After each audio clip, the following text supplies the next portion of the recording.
엄마의 자궁. 10일치 된 태아의 몸에는 800개의 부드러운 뼈가 있습니다. 작은 뼈들은 서로 합쳐져 아이가 태어날 무렵 450개로 줄고 성장하면서 206개의 뼈만 남습니다. 인간은 뼈와 함께 성장합니다.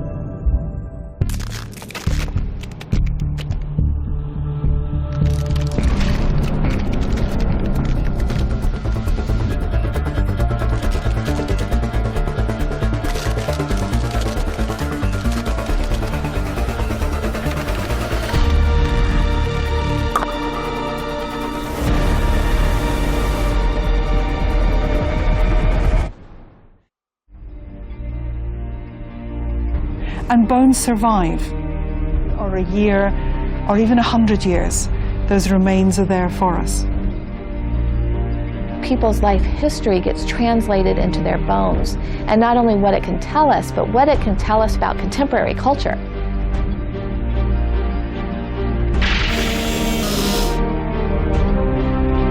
These bones are like time capsules from the past. That we don't have all the answers. We're still exploring, and we're going to find new things, and those new things are going to tell us stories that we didn't know about.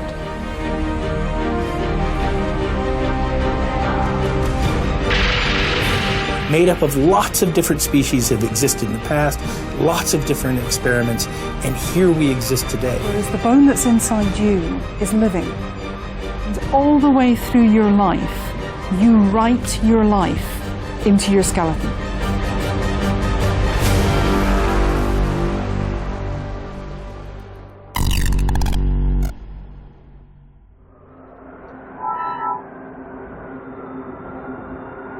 광활한 황무지와 메마른 협곡들. 사막은 묘한 도전 욕구를 자극합니다. 하지만 그 속으로 들어가면 모든 것이 신기루라는 것을 깨닫습니다. 기온이 40도까지 오르는 이곳에서 선인장 이외의 생물은 견디지 못합니다. 더 가까이 가면 죽음의 기운이 느껴집니다. 마른 먼지가 날리는 황무지에 버려진 인형. 한때는 체온이 느껴졌을 물건. 살아있던 누군가의 흔적입니다.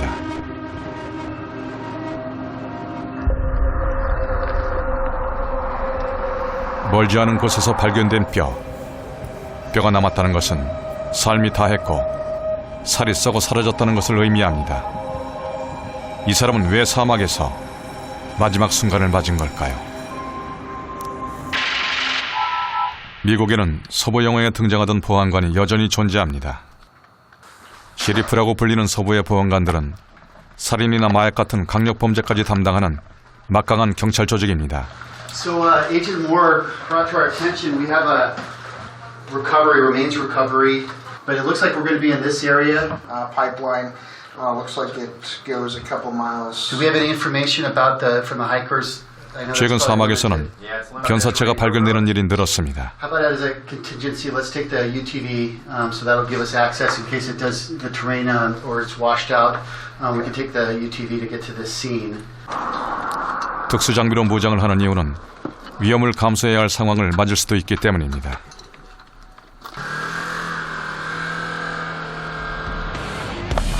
북미에서 가장 뜨거운 애리조나 사막. 수천 킬로미터에 걸쳐 험난한 길이 이어집니다.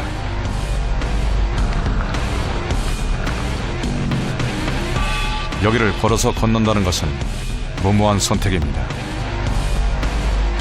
사람 키에 몇 배가 넘는 선인장 틈에서 방향 감각을 상실할지도 모릅니다. 사막에서 길을 잃는다는 것은 죽음을 의미합니다. 마약범과 범죄자들, 먹이를 찾아 헤매는 동물들과 마주칠 수도 있죠.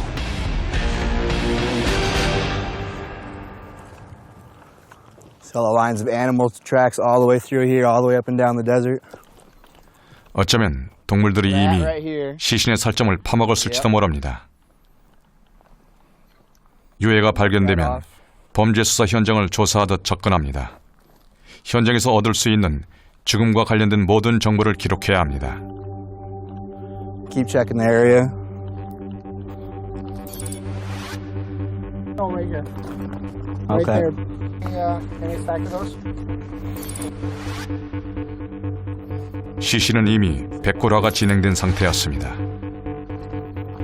옷 같은 유품은 발견되지 않았습니다. 현장 그대로 사진을 찍고 증거를 수집합니다. What we're gonna do now, photograph, get up close and personals, and then we'll place them in the bag.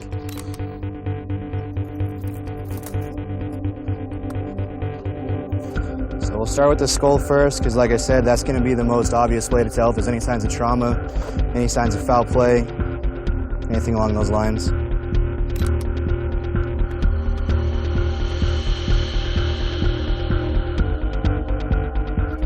신원을 확인할 수 있는 증거와 함께 뼈를 최대한 확보합니다. 온도가 높은 사막에서는 유해 상태가 좋지 않을 경우가 많기 때문입니다. 한 개의 뼈도 남아있지 않았다는 것을 확인하면 수습을 종료합니다. When they're already in the bony state like this, it's obvious that they've been out here for quite some time. Normally out here in the desert, there's one of two things that can happen. During the summertime when it gets really hot, what will happen most of the time is they'll more than likely overheat quite a bit. They start going into shock. When that happens, they start taking all their clothes off to try and cool down. When they're so exhausted from doing all of that, they'll try and find a shady spot like this tree, anywhere that's covered, sit down, try and cool off, go to sleep, and a lot of times they don't wake up from that point. I walk that up. 뼈의 주인은 누구일까요? 어디로 가려던 것일까요? 함께할 가족과 친구가 있었을 텐데 왜 아무도 없는 넓은 사막에 백골로 혼자 남겨진 것일까요?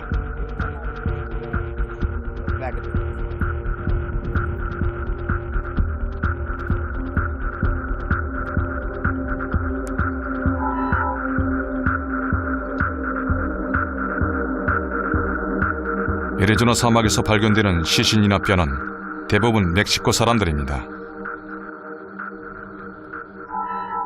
멕시코에서 미국으로 국경을 넘다가 변을 당한 것입니다. 마약 범죄 집단이나 브로커에게 희생당하기도 합니다. 그렇게 사막에서 목숨을 잃는 멕시코 이민자가 한 해 500여 명이 넘습니다. Yeah, just checking the Burrow Gap Rescue Beacon here, 1059, it's going to be green. So the way it kind of happens is they stage up south of the border. You'll have the drug trafficking organizations there with their coyotes, and they allow them access after a certain amount of time. So they'll pay money to these drug trafficking organizations. Once they pay enough, they're allowed to go across north. The coyotes will lead them across and they'll lie to them and tell them, hey, it's only a day or so, to Phoenix, when that's clearly out of their reach. There's no way that they could reach that.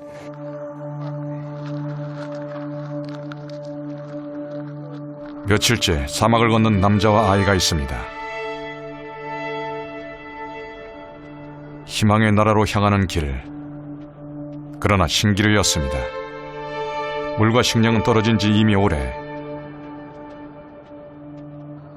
결국 탈수로 쓰러져 황량한 사막 어디선가 마지막 순간을 맞습니다. 그리고 몇 달이 지난 후에 신원 미상의 백골 시신이 되어 발견될 것입니다. 거대한 장벽이 3,000km까지 이어지는 국경에서는 쓰러지더라도 바로 발견되는 일이 드뭅니다. 몇 개월, 1년 넘게 방치되는 경우가 많습니다. 이들을 돕기 위해 인권단체와 국경수비대가 나섰지만 그런 행운을 만나기는 쉽지 않습니다.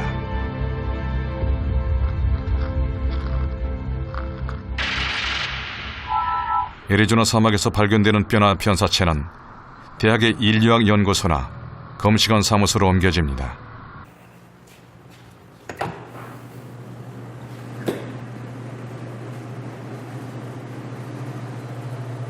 신원 확인과 감식을 위해 냉장실에 보관되는 뼈와 시신들에는 이름 대신 고유한 일련번호가 부여됩니다. 지난 5년 동안 이곳에 보관된 멕시코인은 1,500여 명.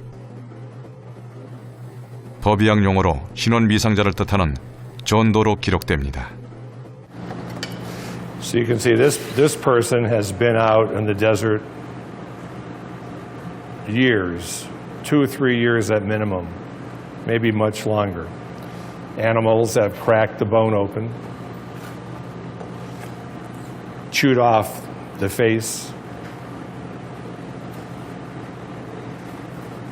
So we can't say a lot about this individual.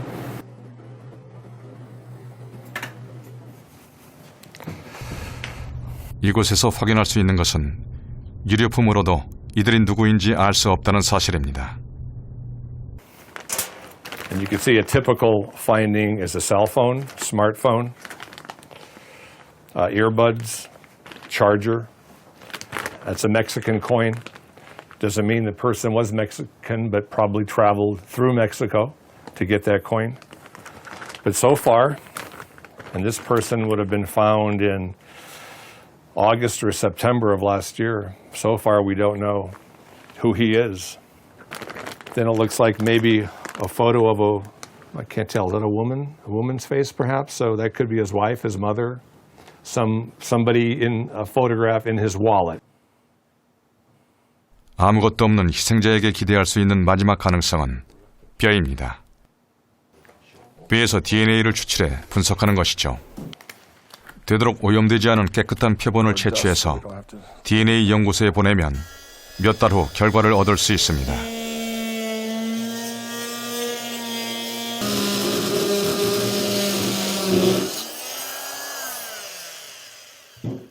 만약 가족들이 실종 신고를 했다면 DNA 결과를 비교해 뼈의 주인이 누구인지 알 수 있을지도 모릅니다. But once the family gets collected the saliva and the DNA lab gets their saliva, the family is expecting the bad news. It's going to be an ID, and it's going to be him, and then they're prepared for that. And when it's not him, they're both relieved, I would imagine, because maybe he's still alive. But they've also been put through 2 or 3 or 4 or 6 months waiting for an answer that didn't change anything about their situation. He's still missing. Yeah.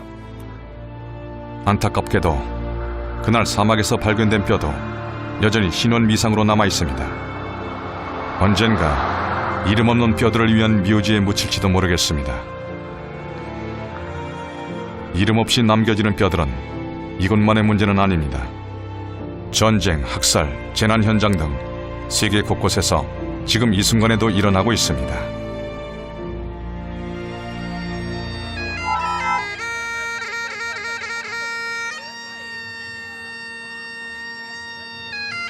스코틀랜드의 매력적인 도시 던디.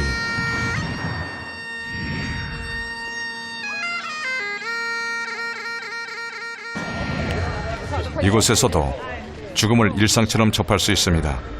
어느 곳이든 모두를 놀라게 하는 강력 사건이 존재하기 마련이죠.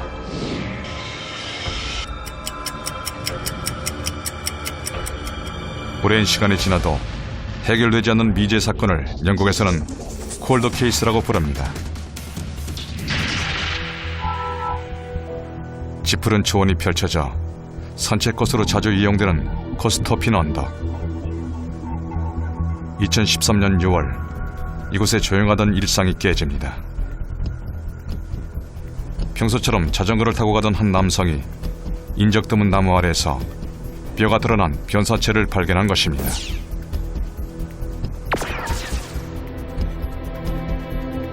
시신은 사람인지 분간하기 어려울 정도로 잔인하게 훼손된 상태였습니다. Do you think this is a human skull? The photograph got sent to us on our service, and we went, yes, that's a human skull. You need to do a proper recovery. 백고라가 진행된 뼈는 말이 없었습니다. 경찰은 희생자가 누구인지 단서를 찾는 데 주력했지만 실패했습니다. 물론 살인자도 잡히지 않았습니다.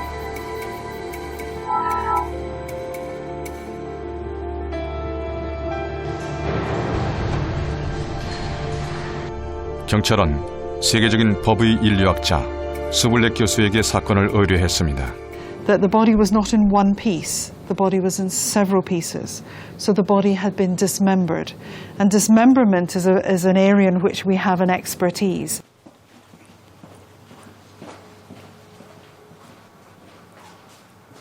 수블렉 교수는 죽음에서 삶을 봅니다. 어린 시절 정육점에서 일한 경험으로 의대에 진학을 했고 졸업 후에는 영국 외무성에 소속돼 이라크와 코소보 등 학살 현장이나 전쟁터, 재난재해 현장에서 희생자들의 신원을 확인했습니다. 죽은 사람의 뼈를 접하는 일을 하고 싶어하는 사람은 별로 없을 것입니다. 하지만 수블렉 교수는 운명이었다고 말합니다. 지금도 영국 국립범죄기관과 협력해 매년 400건 이상의 사건 수사를 도우며 뼈가 말해주는 이야기를 듣습니다.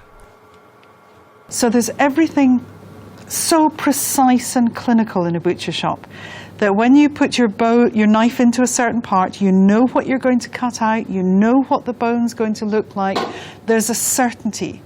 And I like the clinical precision of knowing what was expected and what we could do. And that's exactly what happens in the mortuary and in the dissecting room. So I didn't choose to necessarily go into that field, but having found myself in the field, I loved it. And I just felt, this is home. This is where I belong. Okay. 수블렉 교수는 법의 인류학자입니다. 법의학자와 마찬가지로 사건 현장에서 일하지만 낯선 이름입니다. 그래서 법의 인류학자들은 법의학자와 차이점에 대해서 종종 질문을 받습니다. We sort of work alongside them, but we're different. And we don't do cause of death. The pathologist, that is their role to establish that cause of death. So the difference between a forensic pathologist and a forensic anthropologist is that a forensic anthropologist concentrates on the bone and the bony tissue of the body. So we look at the bones and concentrate. So we're really specialists. So all we can do is spend a lot of time looking at them, extracting as much information as we possibly can about who they were in life and what it was that ended their life. 법의 인류학자는 뼈 전문가입니다. 사건 현장이나 실험실에서 뼈를 연구해 신원을 밝히고 법정에서 증언을 하기도 합니다.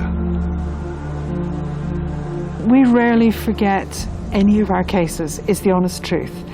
So many of them stick in your mind for so many different reasons, whether it is a baby or a child, because then that's very difficult.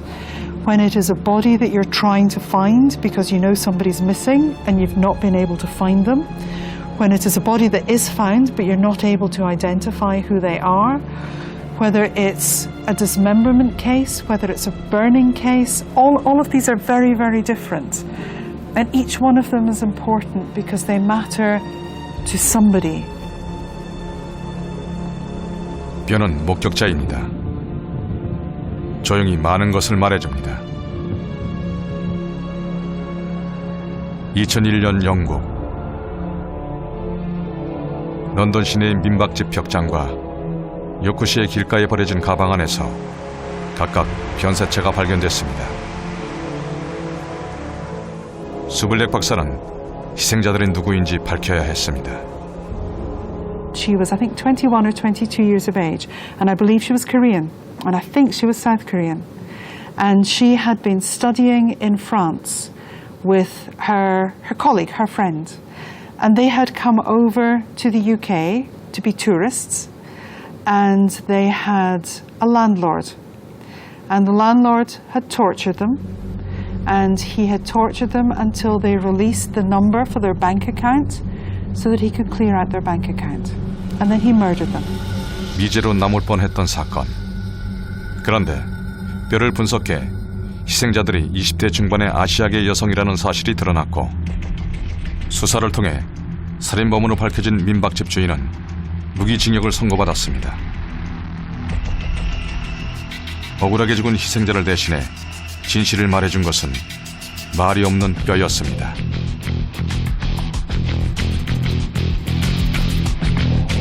우리 몸을 이루고 있는 206개의 뼈. 이 뼈들은 살아있는 동안 우리의 몸 안에서 우리를 떠받칩니다. 또한 인생 전체를 통틀어 모든 순간을 새기고 기록합니다. 그리고 그 삶을 간직한 채 잠이 듭니다. 수블렉 박사는 뼈를 USB에 비유합니다. 삶의 정보를 담아둔다는 의미입니다. When we look at your teeth, they tell us about your diet and where you lived when you were a child. So from your bones, we can tell you where your mother was living when she was pregnant with you. We can tell you what you were eating and where you were living as a child. From the rest of your bones, we can tell what you've been doing for the last 15 years. And from your hair and your nails, we can tell what you've been doing for the last year. It's all written down inside your body. 뼈가 잘 보존되어 있다면 성별과 나이는 물론 키와 인종도 알 수 있습니다. 법의 인류학자들은 뼈에서 가장 먼저 나이를 추정합니다. 치아는 한 번 손상되면 회복되지 않습니다. 사람들은 저마다 고유의 치과 기록을 안고 살아가죠. 치아가 다른 정도를 보고 나이를 예측할 수 있습니다. 나이를 추정한 후에는 성별을 구분합니다. 남자의 골반과 여자의 골반은 생김새가 다릅니다. 아이를 낳을 수 있도록 진화한 여성의 골반뼈는 남성에 비해 튼튼하고 넓습니다. 만약 골반의 아랫부분이 넓다면 여성일 가능성이 높습니다.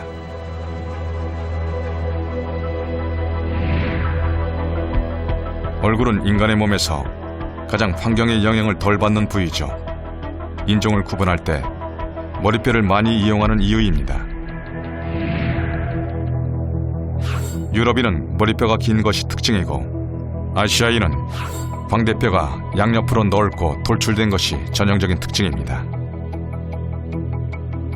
또한 비강이라고 불리는 코 속의 공간도 다릅니다.